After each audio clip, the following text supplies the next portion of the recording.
विद्यार्थियों नमस्कार। श्री वर्धमान विद्यालय मेहसाना की तरफ से ऑनलाइन शिक्षण में आपका स्वागत है। विद्यार्थियों, आज हम हिंदी माध्यम में कक्षा 10 विषय सामाजिक विज्ञान पढ़ेंगे और समझेंगे। तो चलिए विद्यार्थियों, हम पाठ 8 जिसका नाम है प्राकृतिक संसाधन। विद्यार्थियों, इसके पहले हमने भाग 1 और भाग 2 में प्राकृतिक संसाधन के बारे में परिचय प्राप्त किया था, जानकारी प्राप्त किया था, और ज़मीन के प्रकार के बारे में हमने जानकारी प्राप्त किया था। और इस भाग 3 में हम ज़मीन का कटाव के बारे में परिचय प्राप्त करेंगे। तो चलिए हम ज़मीन का कटाव के बारे में पढ़ते हैं और समझते हैं। तो विद्यार्थियों, चलिए हम ज़मीन का कटाव के बारे में पढ़ते हैं और समझते हैं। सबसे पहले ज़मीन का कटाव का क्या अर्थ है उसके बारे में हम जानकारी प्राप्त करते हैं। तो सबसे पहले ज़मीन के कणों का गतिशील हवा या पानी द्वारा एक स्थान से दूसरे स्थान पर स्थानांतरित होने की प्रक्रिया को कटाव कहते हैं। यानी जब तेज़ हवा हो, तेज़ गति से पानी का बहाव हो रहा हो, तो उसके साथ में जो मिट्टी का कण है एक स्थान से दूसरे स्थान पर स्थानांतरित हो जाती है। तो इस प्रक्रिया को हम क्या कहते हैं? कटाव कहते हैं। दूसरी परिभाषा के रूप में देखते हैं तो प्राकृतिक परिबल जैसे कि तूफान, बरसात, भूस्खलन आदि के कारण मिट्टी के कण एक स्थान से दूसरे स्थान पर निक्षेपित होते रहने की प्रक्रिया को हम कटाव कहते हैं।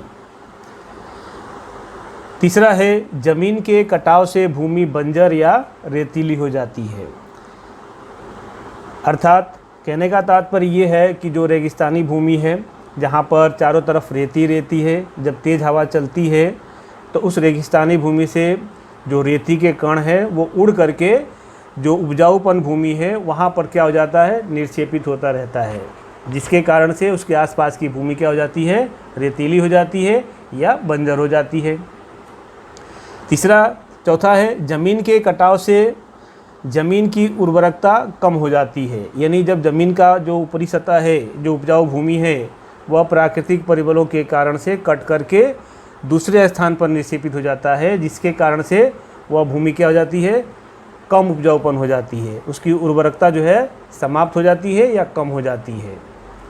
ज़मीन की गुणवत्ता बनाए रखने के लिए ज़मीन का कटाव रोकना अति आवश्यक है। यानी ज़मीन की जो गुणवत्ता है उसको बनाए रखना है तो ज़मीन के कटाव को रोकना अति आवश्यक है। जैसा कि दृश्य 1 में आप देख रहे हैं कि यह रेगिस्तानी भूमि है, जो आसपास के क्षेत्र हैं, तो जब तेज़ हवा चलती है तो यहाँ से जो रेती के कण हैं वो उड़ करके एक दूसरे स्थान पर निक्षेपित हो जाते हैं, जिसके कारण से उसके आसपास की भूमि क्या हो जाती है? बंजर हो जाती है। दूसरे दृश्य में जो पहाड़ी प्रदेश है वहाँ पर चट्टानें खिसक जाना, भूस्खलन होता है, जिसके कारण से वह ज़मीन का टुकड़ा पूरा कट करके नदी के पानी के बहाव के साथ बह जाता है। तीसरे दृश्य में आप देख रहे हैं कि जब तेज़ों की बरसात हो रही होती है तो उस समय जो आसपास का जो मेड़ होता है, जो ज़मीन होता है, वो कट करके पानी के उस बहाव के साथ में चला जाता है। चौथे दृश्य में आप देख रहे हैं कि जब तेज़ गति से जब बाढ़ आती है तो नदी के किनारे का जो भाग होता है वो भाग कट करके उस नदी के प्रवाह के साथ में चला जाता है। इस प्रकार से क्या होता है?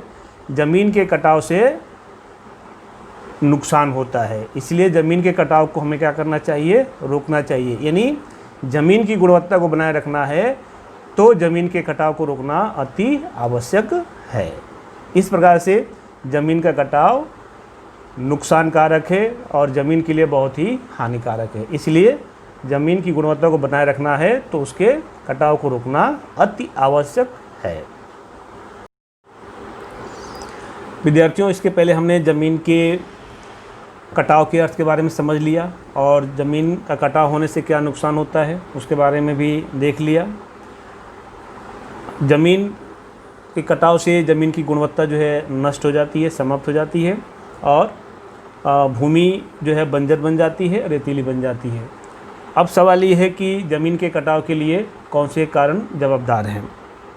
तो ज़मीन के कटाव के प्रमुख कारण इस प्रकार हैं। जैसे पेड़ों को नष्ट कर देने से ज़मीन पर हवा और पानी का बहाव तेज़ हो जाता है। यानी पेड़ के नष्ट हो जाने से पानी जो है तेज़ गति से आ रहा हो, तेज़ गति से हवा आ रही हो, तो ज़मीन का जो कण है वो जो है उसके साथ में बह करके चला जाता है।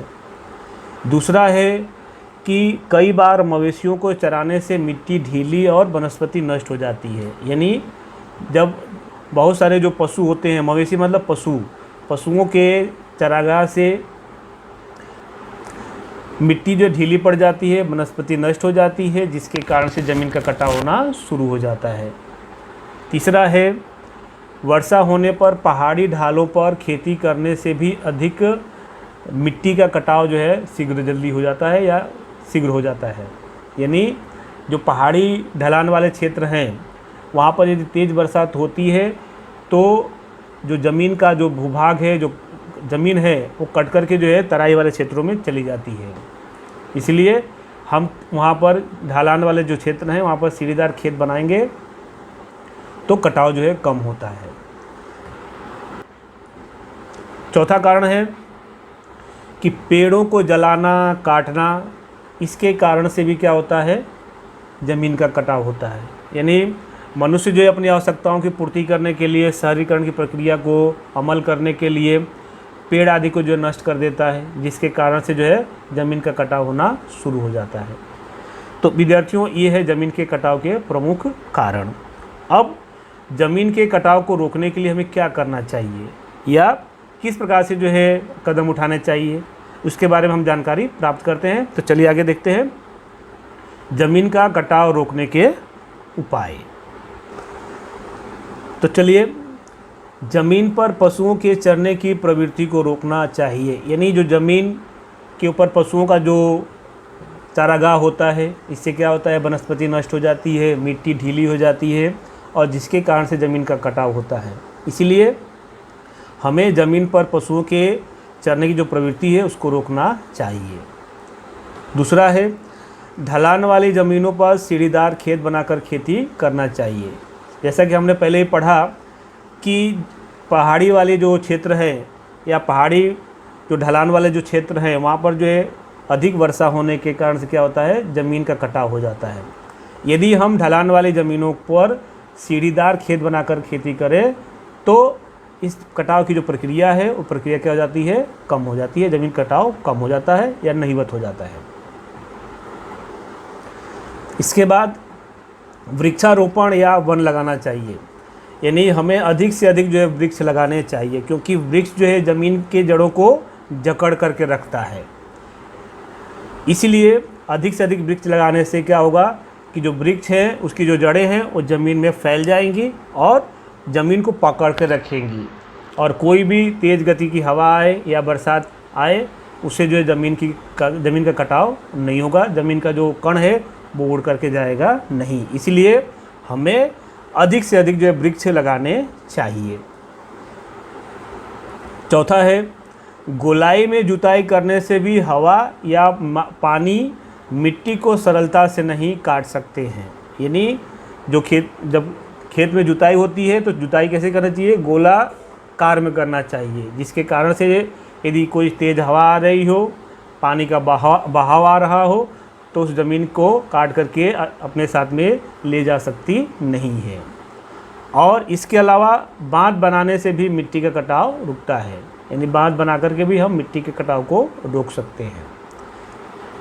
इसके बाद पांचवा है समुच्च जुताई करके, यानी कंटूर कल्टीवेशन। यानी जब जुताई का जो एक प्रकार होता है और इसको जो है क्षैतिज आकार जो कहा जाता है, क्षैतिज आकार में यदि हम जुताई करते हैं तो हवा और पानी का कोई भी प्रवाह जो है उसको जो है मिट्टी के कण को बहा करके अपने साथ में नहीं ले जा सकता है। यदि ले भी जाएगा तो वो जो है ज़मीन खेत के आसपास में ही रहेगी। इस प्रकार से विद्यार्थियों ये ज़मीन के कटाव को रोकने के उपाय के बारे में हमने जानकारी प्राप्त कर लिया है।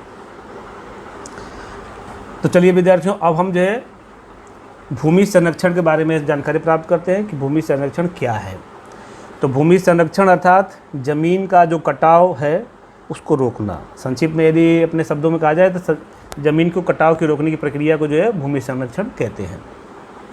तो चलिए देखते हैं, भूमि संरक्षण अर्थात ज़मीन का कटाव रोककर ज़मीन की गुणवत्ता को बनाए रखने की प्रक्रिया अर्थात भूमि संरक्षण। यानी ज़मीन के कटाव को रोक करके हम ज़मीन की गुणवत्ता को बनाए रखना ही भूमि संरक्षण कहा जा सकता है। दूसरा है कि ज़मीन संरक्षण का संबंध मिट्टी के कणों को अपने मूल स्थान पर बनाए रखना है। यानी ज़मीन का यदि कटाव भी होता है तो वह कटाव जो है वह मिट्टी के कण उड़ करके यदि जाता भी है तो उसके आसपास में ही निक्षेपित हो जाए, ऐसी जो है व्यवस्था करनी चाहिए, तो जाकर के भूमि संरक्षण कहा जा सकता है। तीसरा है, भूमि संरक्षण न हो तो बाढ़ की संभावना बढ़ जाती है और जान माल की हानि का खतरा बढ़ जाता है। यदि भूमि का संरक्षण हम न करें तो बाढ़ आने की संभावना बढ़ जाती है। यदि बाढ़ आती है तो नदी के आसपास के जो क्षेत्र होते हैं, जो किनारे के जो भाग होते हैं, वहाँ पर जो है जान माल की हानि भी हो सकती है और होने की संभावना जो है बढ़ जाती है। इसीलिए जान माल की हानि न हो और कोई खतरा न हो तो उसके लिए हमें क्या करना चाहिए, भूमि संरक्षण करना चाहिए और ज़मीन के कटाव को रोकना चाहिए। चलिए अब आगे 4 नंबर में, जान माल की हानि न हो इसलिए भूमि संरक्षण अति आवश्यक है। यानी जान माल का नुकसान भी न हो और ज़मीन की गुणवत्ता भी बनी रहे, इसलिए हमें भूमि का संरक्षण करना अति आवश्यक है। तो विद्यार्थियों, ये हो गया भूमि संरक्षण के बारे में। तो विद्यार्थियों, अब हम जो है भूमि संरक्षण के लिए क्या कर सकते हैं, उसके लिए क्या उपाय है, उसके बारे में जानकारी प्राप्त करते हैं। तो चलिए, सबसे पहले भूमि संरक्षण के लिए क्या उपाय है, तो उसमें वनों के आच्छादन के कारण उसकी जड़ें ज़मीन के कणों को जकड़ कर रखती है। यानी अधिक से अधिक वृक्ष लगाने से क्या होता है कि जो ज़मीन के जो कण है वह वृक्ष के जड़ों को जो है जकड़ के रखता है, जिससे जो है भूमि का कटाव नहीं होता है और ज़मीन सुरक्षित रहती है। दूसरा है, नदियों की नालिकाओं एवं पहाड़ियों पर वृक्षारोपण करना चाहिए। यानी जो नदियों के किनारे वाला जो भाग है और जो पहाड़ी भूमि है, वहाँ पर जो है अधिक से अधिक जो है वृक्षारोपण करने से वृक्ष जो है ज़मीन के जड़ों को क्या करेगा, जकड़ के रखेगा। इसलिए ज़मीन के कण जो है उड़ करके जाएंगे नहीं, उनका कटाव नहीं होगा। इस प्रकार से हम भूमि को बचा सकते हैं। यानी अधिक से अधिक जो वृक्षारोपण करके हम भूमि के कटाव को रोक सकते हैं, भूमि के संरक्षण को रोक सकते हैं। तीसरा है, रेगिस्तान के आसपास के क्षेत्रों में बहने वाली हवाओं को रोकने के लिए पंक्तिबद्ध वृक्ष लगाने चाहिए। यानी जिस प्रकार से रेगिस्तान के आसपास के जो उपजाऊ क्षेत्र हैं, तो वहाँ पे क्या होता है कि रेगिस्तान से जो चलने वाली हवा होती है, तो रेगिस्तान से हवा चलती है और साथ में रेतीली कण भी जो है बहा करके या उड़ा करके आसपास की भूमि को निक्षेपित कर देती है, जिससे क्या होता है, आसपास की भूमि बंजर बन जाती है। इसलिए हमें पंक्तिबद्ध वृक्ष लगा करके उस कणों को क्या करना चाहिए, रोकना चाहिए, जिसके कारण से आसपास की जो भूमि है, जो उपजाऊ भूमि है, वह बंजर बनने से या रेतीली होने से रोक पाए। इसलिए हमें अधिक से अधिक जो है पंक्तिबद्ध, लाइनबद्ध जो है वृक्ष लगा करके रेगिस्तान को आगे बढ़ने से रोकना चाहिए।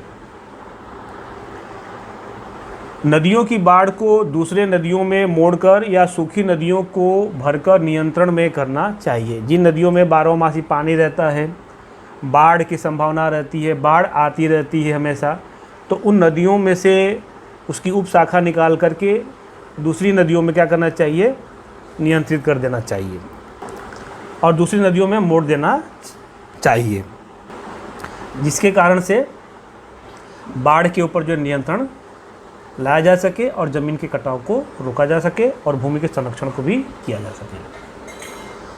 अनियंत्रित चराई से पहाड़ों की ज़मीन का स्तर ढीला हो जाता है, इसलिए उसे रोकना चाहिए। यानी अधिक से अधिक जो चराई होती है या मौसम चराई होती है, उसको जो है रोकना चाहिए। क्षितिज समानांतर जुताई, सीढ़ीदार खेत जैसी पद्धतियों को अपनाना चाहिए।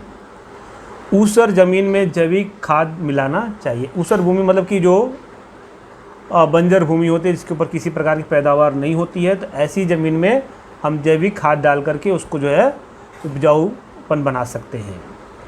भूमि संरक्षण में सरकार समाज के लोगों को संयुक्त रूप से प्रयास करना चाहिए। यानी भूमि को बचाने के लिए सिर्फ सरकार का ही नहीं, लेकिन समाज के प्रत्येक लोगों का जो है संयुक्त रूप से प्रयास होना चाहिए, जिसके कारण से भूमि का संरक्षण हो सके। जैसे कि ये सभी जो चित्र दिए गए हैं, इसमें सीढ़ीनुमा खेत का चित्र दिया गया है, ये क्षैतिज समानांतर जुताई का खेत दिया गया है, ये किस प्रकार से जो है पानी बहता है और जो ढलान वाली ज़मीन है उसके बारे में दिया गया है। इस प्रकार से ये सभी दृश्य जो है इस भूमि संरक्षण के उपाय जो है बताए गए हैं, ये देखना है और उसके बारे में समझ लेना है।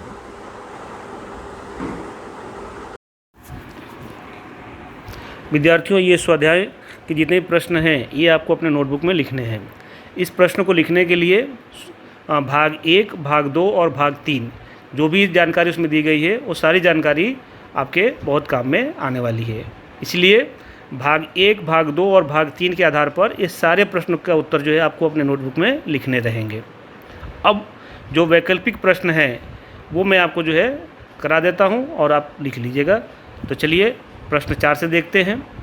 योग्य विकल्प चुनकर उत्तर लिखिए। तो विश्व में एक या दो स्थान पर ही मिलने वाली संसाधन अर्थात एकल संसाधन। दूसरा है जमीन का निर्माण मूल चट्टानों के खाली जगह मिलने वाले पदार्थों से होता है। इसका उत्तर सही उत्तर है कटाव और घिसाव से। तीसरा है पड़खाऊ जमीन या किस नाम से जानी जाती है। तो पड़खाऊ ज़मीन को हम जो है दूसरे लेटेराइट नाम से भी जानते हैं। प्रश्न 4 वर्तमान समय में भारतीय कृषि संशोधन परिषद द्वारा भारत की ज़मीनों को कुल मिलाकर के 8 प्रकारों में बांटी गई है। तो ये हुआ इसका उत्तर। विद्यार्थियों, इस जितने भी स्वाध्याय में प्रश्न हैं ये प्रश्न जो है आपको अपने नोटबुक में लिखने रहेंगे। धन्यवाद।